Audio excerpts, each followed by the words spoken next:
what is happening to the East African community. We thought the community was about people, ease of movement of people. People mean residents, citizens of the Jumuiya, goods and services, ease of trade, and generally being able to hold up each other to higher standards. And that's why we have foundational principles like the rule of law and democracy. And we have a court, the East African Court of Justice, to help us push the bar. These are worrying trends. We need to stand in solidarity with each other in our respective jurisdictions and also regionally. And I'm beginning to think that this is an African matter because we are seeing as though our leaders are collaborating to oppress. What do we do in the face of this assault on democracy?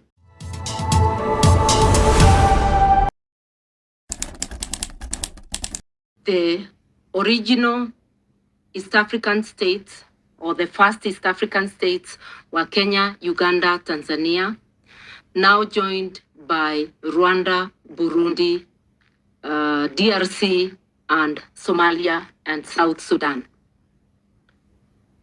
We therefore could say that Kenya, Uganda, and Tanzania already knew as they came into the second East African community that the standards of rule of law and democracy are pushed by the constitutive acts of the EAC.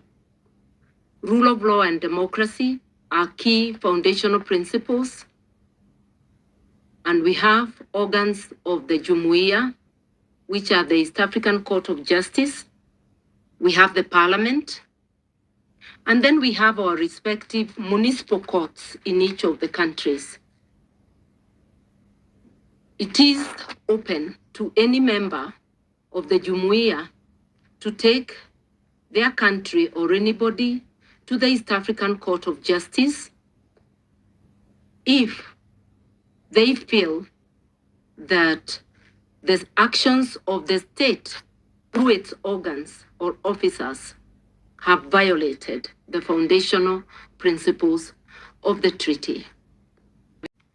It was therefore, it came as a shock when Kenya started extraditing or rather renditioning people contrary to the law. Before the Dr. Kizza Besigye case in November last year, there was abduction and renditioning of 36 members of Besigye's party from a hotel in Kisumu where they were having a meeting. Earlier on, there were abduction and renditioning of Turkish nationals who were properly registered as refugees. Therefore, this was against international law and against the non-refoulement principle. There was abduction and renditioning of Ethiopians, one of whom has never been found, Gabromaiko. There was abduction of many Kenyans, some turning up dead, others tortured, others disappeared. And at the peak of it, even a member of the county assembly of Wajir was abducted and spent 6 months in captivity. Fast forward in November, Dr. Kizza Besigye and his friend Rutare were abducted from Nairobi and renditioned to Uganda. Kenya has an extradition act which provides that anybody being taken out of the country, whether a Kenyan or a foreigner, there has to be due process. There has to be a formal request by the state that wants a person to be tried outside. And there has to be a court process where the person being sought to be extradited can have his say in court. This was not done in the Besigye case, and as they crossed the border, no documents were given at the border for stamping. The documents, travel documents, the passport of Dr. Besigye and Obed Lutare were left in their hotel in Nairobi. And we know from them that no documents were stamped. So they were actually trafficked across the border and later arraigned before a military court.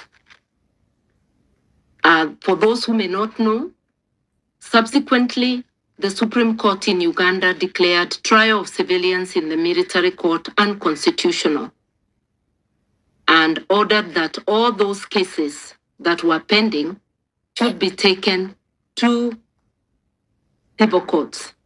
And that's how now Besigye and Lutale are charged with treason in a civilian court.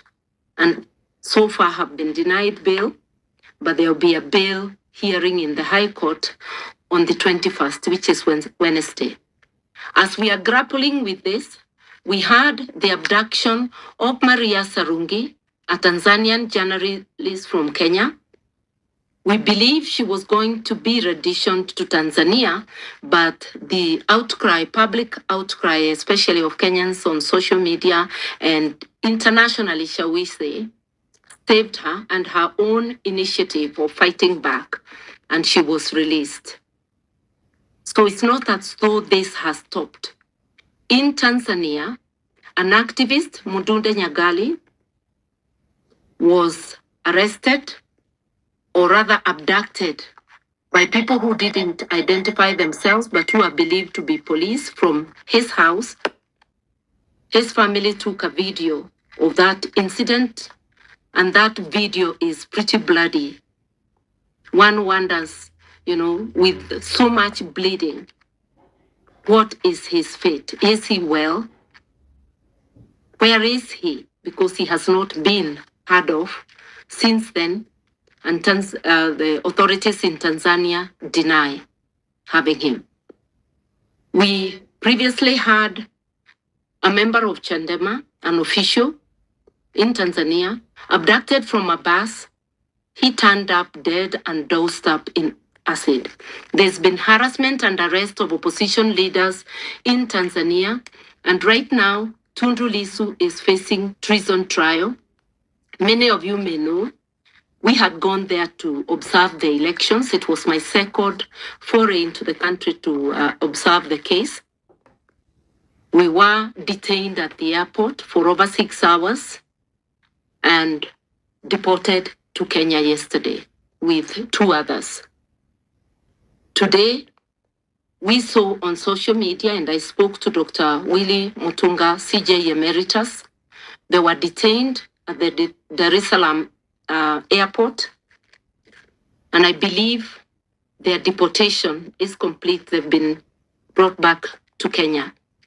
Mwangi, an activist, was arrested and is in Tanzania.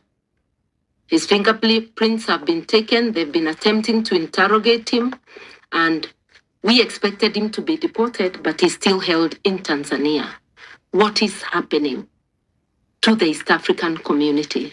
We thought the community was about people, ease of movement of people. People mean residents, citizens of the Jumuiya, goods and services, ease of trade, and generally being able to hold up each other to higher standards. And that's why we have foundational principles like the rule of law and democracy.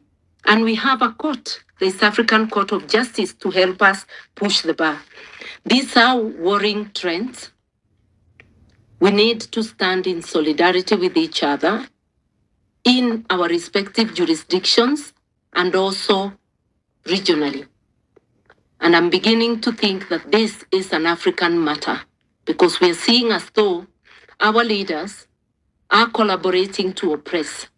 What do we do in the face of this assault on democracy? I was really very pleased to see Justice Maraga had gone over to Tanzania. And I'm wondering, if you allow one Chief Justice Emeritus, why not the other one? Or is it because Willie has always been vocal on issues of human rights? I do not see the pattern here, but I want to say that we will not stop standing up for each other. And I am very glad. I have seen, even in Tanzania, the first time I attended, ACT Wazalendo leader came to court, although she was not able to enter, Dorothy Semu. She was stopped from entering the court premises by the police. I would urge all opposition parties in East Africa to work together. The civil society and all people of goodwill, we support each other internally, and then we cross our borders and support each other. What is happening is clearly the leaders coming together to oppress. We must extend this liberation movement. And I am happy that in all our respective countries, it is, the liberation movement is expanding. I would also suggest that we hold our institutions to account, our courts. We must push them to do more than they're doing, because they can do more to ensure that there's justice. The regional courts are doing well, but they may not have the power to enforce the judgments. So we must keep pushing the bar. But I must say that we need to push the African Commission on Human and People's Rights. Where are their voice? Has any resolution been done on Tanzania, on Uganda? We need to see this happening. We have an organization, Pan-African Progressive Leaders Solidarity Network. We did work around Senegal when Senegal didn't want to do elections, and we are glad that we were part of ensuring that Senegal adhered to democratic traditions. We have written several letters on Uganda and even on Tanzania and on Burundi to the African Commission. We will continue holding African institutions to the highest standard. We've also been writing to the AU. I'm urging all of you, it is open to you, even as individuals, to write to these institutions. Let us continue urging the government of Tanzania, the government of Mama Suluhu, to do the right thing. I will continue tagging her on Twitter. Now that my passport is written that I'm denied entry, I may not be able to go to Tanzania, but I know when Tundu Lissu or other democratic forces are in place, I will return to Tanzania, as they say in Swahili, kwa kishindo. And we were not in Tanzania to disturb peace, but to stand in solidarity. And we go to Uganda to stand in solidarity and help defend Kizza Besigye. Just so that you know, the license that have now been given in Uganda is so limited. It limits me only to the Nakawa court. The Nakawa court is holding a pre-trial for the treason case. It means if he is committed for trial before the High Court, I have no voice. I have to start applying. These are the things we must raise, the barriers that bar all of us from freely moving, from freely rendering services, and from freely doing business.